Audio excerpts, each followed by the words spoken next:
You're listening to Close Up on San Diego Business here on KCBQ, streaming live at AM1170theanswer.com.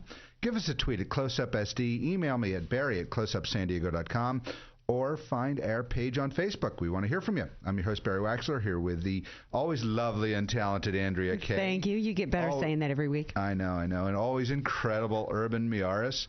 Urban's been sitting back a little bit today, but we got a big spot for him later on in the show. And we have our first guest of the day here, Mr. Tom Guernsey from the Jefferson School of Law. Welcome, Tom. Thanks. Great. So glad to be here. The school wasn't really named after you, though, was it? No, the school wasn't named after me. There was a fantasy that I would eventually have a law school named after me. But I was trying to see how that said Thomas Guernsey School of Law. I just didn't quite get it. But no. So anyway, well, Thomas, work with me here, baby. Yes. Okay. Yes, exactly. It's Tom's Law School. Yeah. Right. Well, tell us about the school and what do you do there? I'm the president and dean of the law school, and I've only been here about 18 months. And there are a lot of changes going on at the law school. So we talked a little bit before the show that there is a total refocus of direction in the legal industry. Am I correct? Oh, absolutely.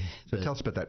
Well, between 1973 and 2008, the number of law students doubled.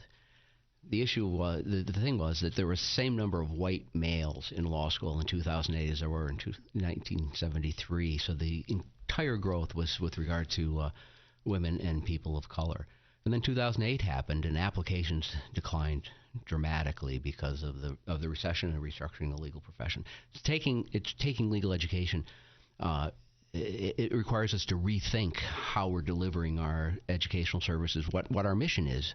And we've made a lot of changes at Thomas Jefferson in the last 18 months. We've restructured our debt in a way that makes it more affordable. We've trimmed fat from the budget.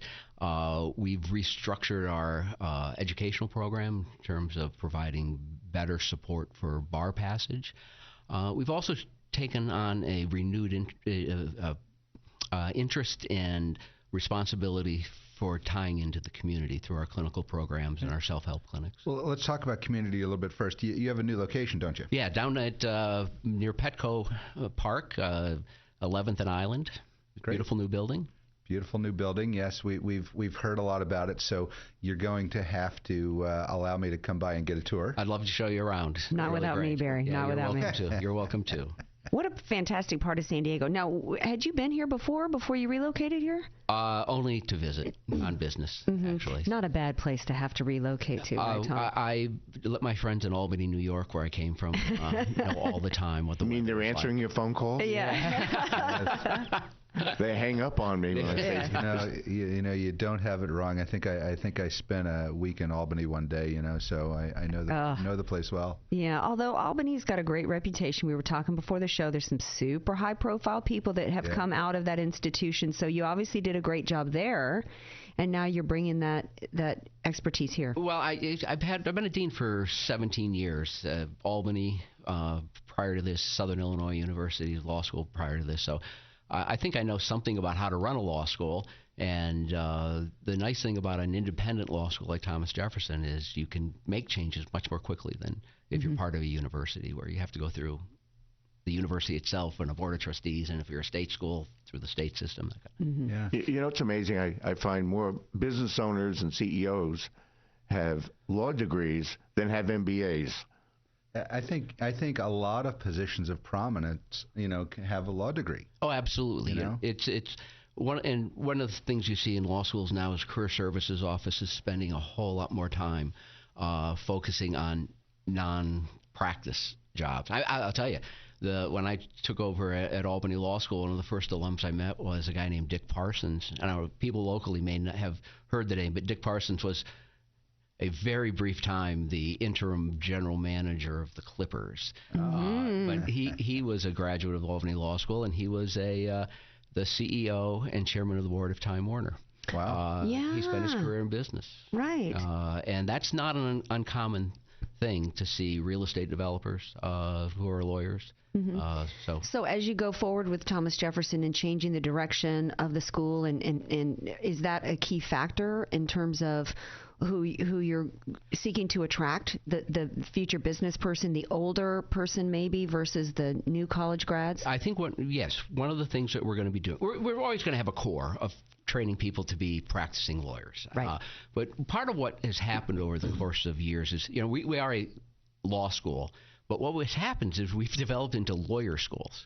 And we got to go back to the idea that we're really a law school, and there are lots of people who need training in the law but don't necessarily need to be lawyers.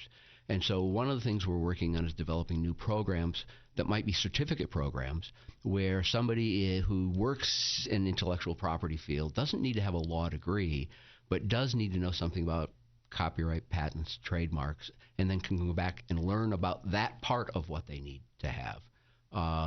And that may be certificate programs, or we're moving toward trying to develop some master's programs, just sort of to diversify our product, if you will, back to what we are experts at, which is the law. We talked about it before the show. There's a great advantage in, who was it that said, don't get an MBA, get a law degree for your business? That's probably Gina or something. It was Gina. Yeah. Yeah. I think that's... It's a huge advantage in a lot of different fields. But we're also, one of the things we're also trying to do is create a much more diverse school than is typical in legal education. How so? As I think indicated, the same number. With the decline in applicants to law school, there is a continuing decline across the demographics, but we're seeing a bigger decline among women and people of color. And the reality is people go back to practice law in the communities where they come from. And so if we see a decline in law school applications and law students, and it is disproportionate in terms of affecting women and people of color, we're going to see a change in the profession. But we're also going to really fail at providing access to legal services, which is a really important part of what we do. Right. 80% of all people below the poverty line can't afford a lawyer, and a number that people are usually very surprised about is 60% of all middle-income individuals can't afford a lawyer. And we've got to change that if we're going to provide help in terms of economic development.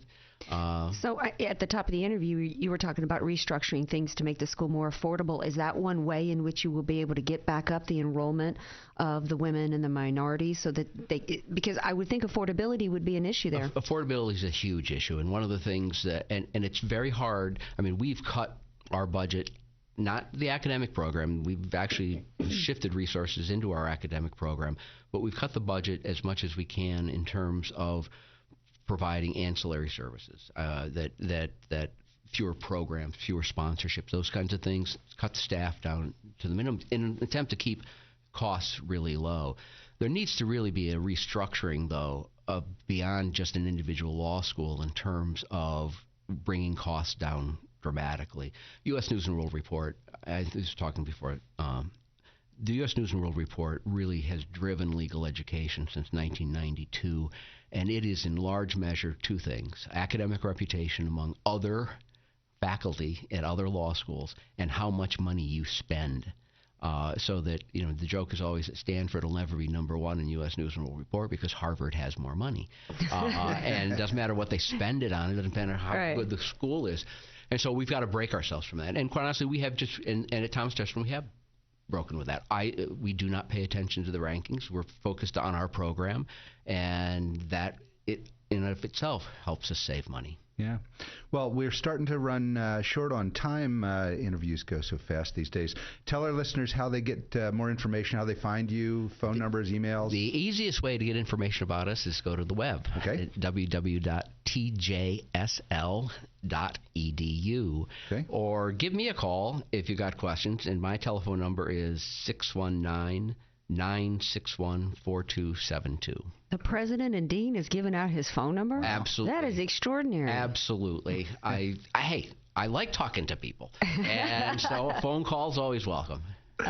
That's great. That's great. Well, real quick, do we have time, Barry, for me to ask what's president and dean? What's the difference? Well, I have to worry about the janitors and washing the windows as well as the academic program. If I were part of a university, I'd just be dean. Gotcha. But since there's nobody above me in the hierarchy except the board of trustees, they add the extra title. Gotcha. They got you doing everything there, right? Exactly. They don't have a title called multitasking. Exactly. Well, fantastic. Great. Well, Tom, thanks for being with us today. Thank you very much. Great.